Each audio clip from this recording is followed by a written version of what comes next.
Hey guys, welcome to my first travel log where we travel to Bright, which is around 400 kilometers from Melbourne.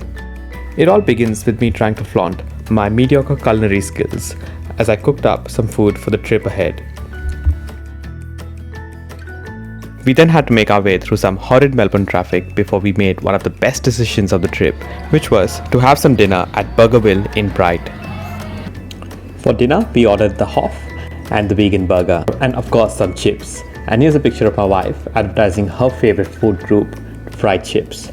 After inhaling those burgers, which were absolutely delicious, we made our way to Mountain View Retreat in Harrietville, and much to our surprise, they had bunk beds. And do I really need to state the obvious?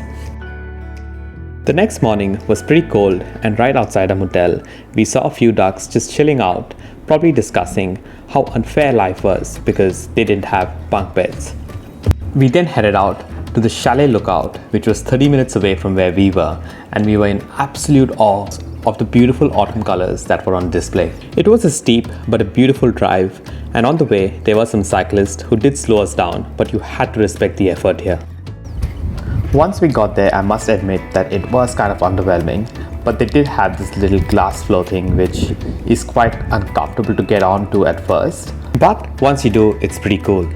We hung around, took a few shots, and if you're wondering where this cool jumper is from, it is from Country Road. Link is in the description. And now that I have over 60 subscribers on YouTube, here's me trying to set up a shot. We then headed out to Riverdeck Kitchen, and luckily I remembered to pick up the camera. For breakfast, I had some pancakes and pre-got some eggs, both of which were absolutely delicious. True love. And how cool is this? You can order your food through the QR code. After breakfast, we spent some time walking around Bright, and why wouldn't you when it's that beautiful? We then visited Apex Lookout and obviously took some pictures. Bree's an absolute pro at drone shots, and I stole this one off her. And do follow her on the Story of Our Travels on Instagram. She's got some pretty amazing shots of our travels. The link obviously in the bio. Our hunger now at its peak, we headed to this joint called Gumtree Pies, where we grabbed a couple of pies which were absolutely delicious. I must say they were the best that I've ever had, and then sat by the river and spent some time together. In any holiday, I feel that we must give time to whatever it is we enjoy. We personally enjoy good food and reading, and hence we made some time to do that. This is what makes the holiday relaxing and memorable, and I'm sure that years from now we both will sit back and say, do you remember the time when we sat by the river, ate a pie and read a book? And we both feel that it is these simple things that add immense value to life. Walking is the best way to explore any place, and that's exactly what we did. And we were absolutely mystified by the beautiful autumn colors that were on display, something that we had never witnessed before. For dinner, we sat in the common area and had some rice and dal, which I had cooked earlier, and we met this lovely lady who has been vegan for the last 2 years, and she was explaining to us what she eats on a daily basis.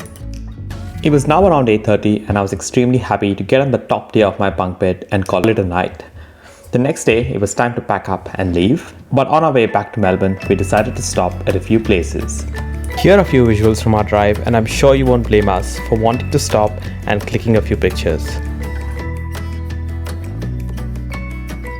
We really enjoy hiking, because of which we did this short hike and saw a couple of waterfalls. And even though we've seen better before, it is the sounds of nature that we really enjoy because it brings a sense of calm and happiness.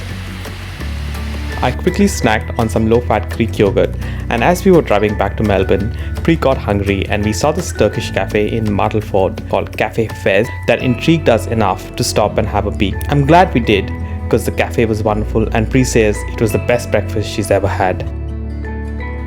And how cool are these Turkish teapots?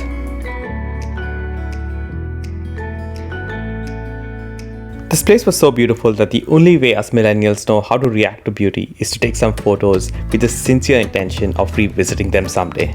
Well, the intention is sincere, at least while clicking it. The final stop was a small detour to Beechworth, which has a famous bakery. We grabbed a pie and some lamingtons and enjoyed the sunshine before getting stuck in some traffic on our way back home to Melbourne. Hope you enjoyed my first travel log, and as always, Thank you for your time. I'm very grateful. And please do like, subscribe, and share.